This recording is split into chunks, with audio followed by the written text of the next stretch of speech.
Sir, magandang umaga. Lang tayo sa Sura niya Pangasinan. Good morning, Manong. Yes, good morning kasama mga hika. Magandang umaga po sa lahat. Masantos siya kapusan at kayo namin. Kabanayan po Ayan. taga-kabusan. Tama po yan. Pero bago lahat yan, Manong, kamusta sa lugar ho ninyo? Binahaba kayo sa Kalasyaw? Halos taon-taon naman na laging nakakaramdam o nakakaranas ng pagbaha, lalo-lalo na dyan sa Kalasyaw. Yung sa lugar ninyo, sir. Yung sa lugar niyo mismo, sa bahay niyo mismo doon. Sa bahay, yes, binaha pa rin pero hanggang kalsada na lang. Pero may mga lugar na pumapasok pa rin sa loob ng bahay. Oo nga, no? Di bali, at least yung bahay ninyo sa Kabuuan hindi ko nadali, ano? So, ito na nga, Manong, ano? Nakita namin doon sa may forecast ko ipapakita. Ipapakita ko tong kwan na Sir Jean, ano? Ang magkakaroon ng namumuong sama ng panahon at sinasabi po Sir Jean na maaring by next magkaroon po ulit ng anong tawag dito ng tuloy-tuloy ko na pagulan. Kamusta po? Gaano katotoo ito, Sir Jean? Yes, una po, mayroon pong nilalabas ang pag-asa na tinatawag nating tropical cyclone threat potential. Ibig sabihin, sa susunod na linggo hanggang pangalawang linggo, posibleng magkaroon ng isang LPA o bagyo. At dito po na sa inilabas na warning ngayong umaga o kahapon, August 13, mula po August 13 hanggang August 19 ay mayroon pong isang bagamat mababa yung tsansa, ibig sabihin niyan mayroong vortex o mayroong circulation. Hindi pa nakikita kung magiging bagyo ito pero ang sigurado diyan is pwedeng magkaroon ng low pressure area. Mula po yan kahapon hanggang yun po yung forecast sa isang linggo itong week na ito. At may actually dalawa yan. Yung isa nasa labas naman ng Philippine Area of Responsibility pero nasa monitor domain ng pag-asa. Ibig sabihin niyan may chance ito na lumapit o kaya ay pumasok. So dalawa yung maaring mabuo next week. Yung isa ay nasa loob ng PAR, yung isa naman ay may kalayuan. And then sa pangalawang linggo, mula August 20 hanggang August 26, halos tatlo yung nakikita na mabuo. Yung isa ay nasa loob ng PAR. Ito yung nabanggit ko kanina, mula yung August 13 hanggang 19. And then yung isa naman ay nasa labas ng monitor domain ng pag-asa. Ang point kasi dito, itong mga low pressure area or posibleng maging bagyo kasi dito sa August 20 to 26, kung makikita natin yung dito sa baba, yung likelihood of formation ay medyo malaki na po yung chance na mabuo mula sa August 20 to 26. So, ibig sabihin po niyan, yung habagat, yun po kasi yung dominant na weather system ngayon. Actually, ngayong umaga, wala pong bagyo o low pressure area na nakaka-apekto o monitor natin sa ating monitor domain. Purely habagat po talaga. Pero kung mapapansin nyo, tuloy-tuloy pa rin pong pag-ulan, lalong-lalo na sa western section. Meron po kasing bagyo itong si tropical storm Nangka. Wala na po ito sa monitoring domain ng pag-asa kahit napakalayo pa dito.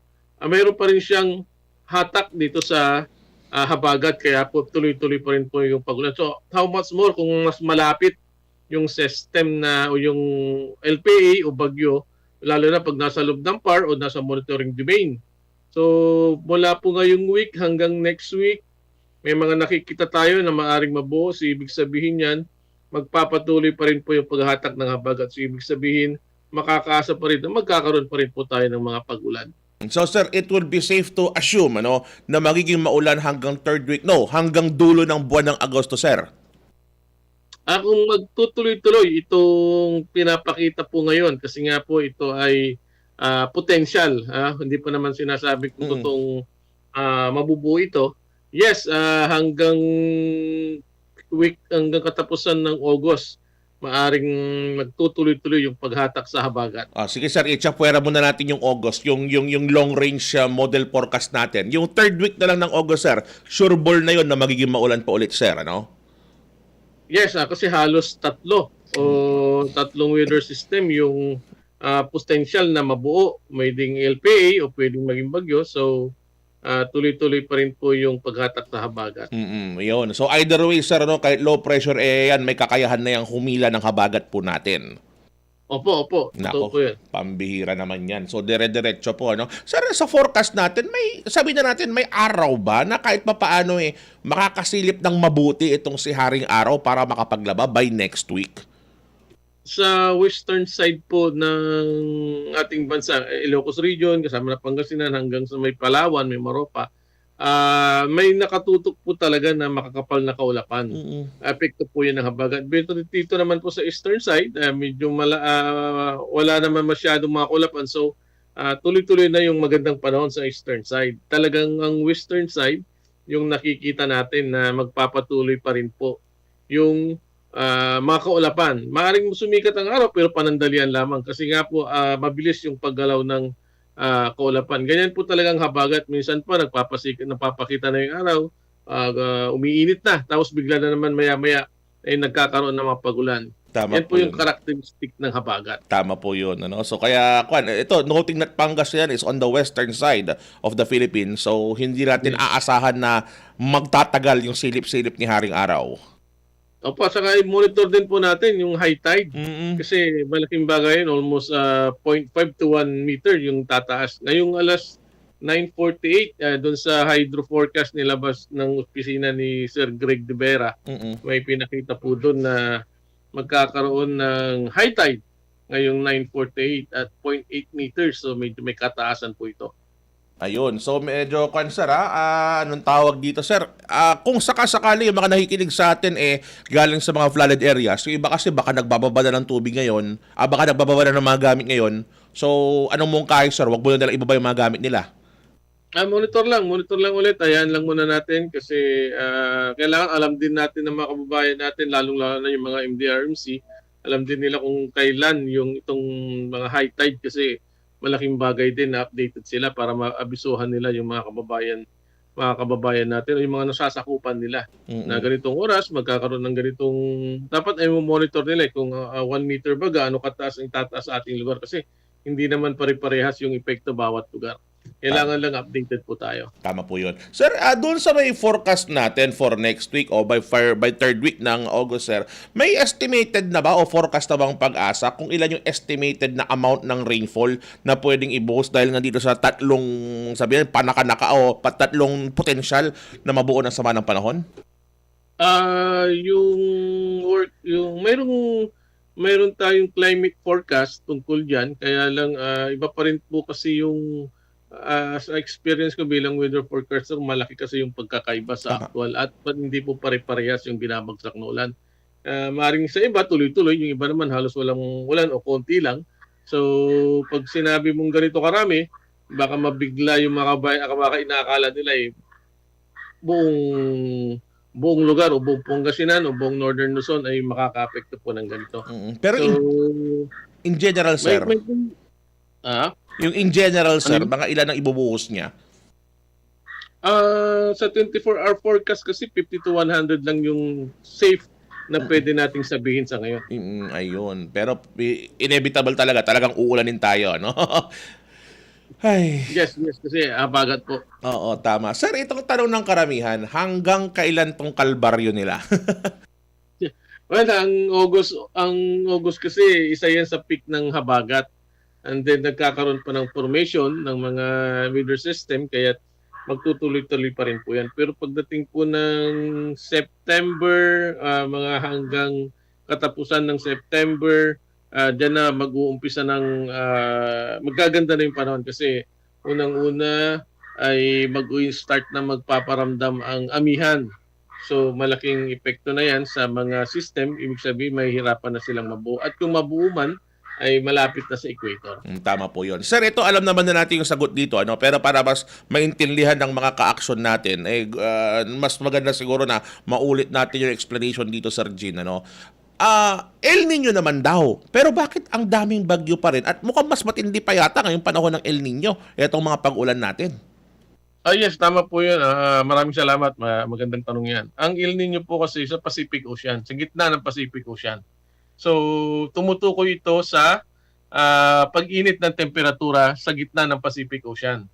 And then, kahit na may El Nino, kung panahon ng habagat, ay hindi niya po maapektuhan ang lakas ng habagat. Ang malaapektuhan lang po ng El Nino ay sa pag-init ng karagatan. At ang isa po sa mga epekto niyan, yung pong mabilis na pagbuo ng bagyo kung may mabuo diyan sa Pacific Ocean.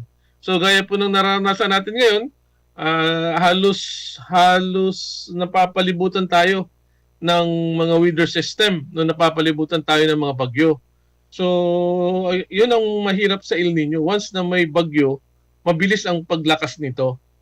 At kahit na may El Nino, pag panahon ng habagat, hindi po niya naapektuhan ang paglakas ng habagat. Hindi po niya ito napapahina, hindi po niya ito naaalis. Bagkus ay minsan dahil may bagyo na lumakas, lalo pang lalakas ang habagat.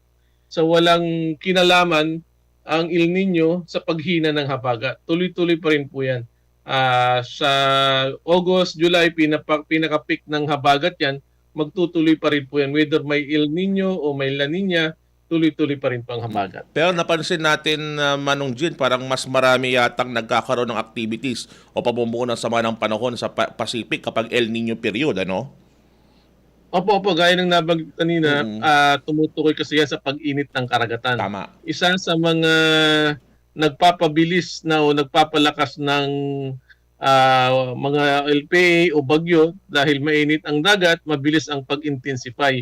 Favorable yon for tropical intensification. Ibig sabihin, gustong-gusto yan ng mga weather system kasi nga po, mabilis ang kanilang paglakas. Ayun, tama po yun. Kaya the more na nabubuo yung mga, kumbaga masarap mabuo dyan sa lugar na yan, mas prone na mahila itong habagat, which results sa mas maraming ulan sa atin. Tama?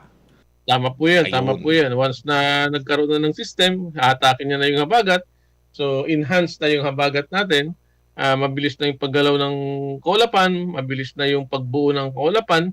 Unang isipin niyo po yung West Philippine Sea, napakalaking karagatan niya na pagkukunan ng moisture o yung moisture kasi nagko-convert yan into clouds. Kaya nga po mabilis at kung mapapansin niyo po yung ating satellite images, halos may nakatutok na makakapal na kaulapan dito po sa western side ng Luzon at western side ng Visayas kasi po nga po habagat po. Ayun, tama po yun. Ano? Parang tutan, kami na Nathaniel Hubiero, ang amaga may brief mi sir. Parang tutan kasi. Side A, side B lang ko, no? Okay. Sir, ito na lang, last na lang. Alam ko, nag-monitor kayo ngayon. Very busy kayo ngayon, sir. Reminder na lang po, paalaala, anunsyo sa mga tagapakinig at viewers natin sa Action Radio. Pakisuyo, Sir Jean. Yes, maraming salamat sa pagkakataon kasama ng Hikam. Mga kababayan, itong week na po to, doon po sa TC Potential Street ay may posible pong mabuo na isa pang LPA na maaring mag-enhance pa rin po ng habagat. Ang ibig sabihin po niyan ay magtutuloy-tuloy pa rin po yung mga pag-ulan. Hindi naman po buong 24 hours na may pag-ulan. Ang sinasabi ko lamang po ay hindi pa rin po mawawala yung sama ng panahon. Nandiyan pa rin po paghanda na rin po natin at i-monitor din po natin yung mga high tide. Kasi kahit hindi umulan kung nagkaroon ng high tide, tataas pa rin po ang tubig. At kung hindi naman po mahalaga yung lakad natin, mas mainam po na lagi tayong nasa bahay para ma-monitor po natin yung sitwasyon. Mag-ingat po tayo at laging maghanda po tayo. Maraming salamat. Magandang umaga po. Ayun, okay. Sir Jean, ako, maraming salamat po, sir, sa pagbibigay po ng babala sa amin at payo na mag-ingat dahil aasahan namin ito mga susunod ng mga pag-ulan sa susunod po ng mga linggo. Thank you very much, Sir Jean. Magandang umaga, mabuhay kayo.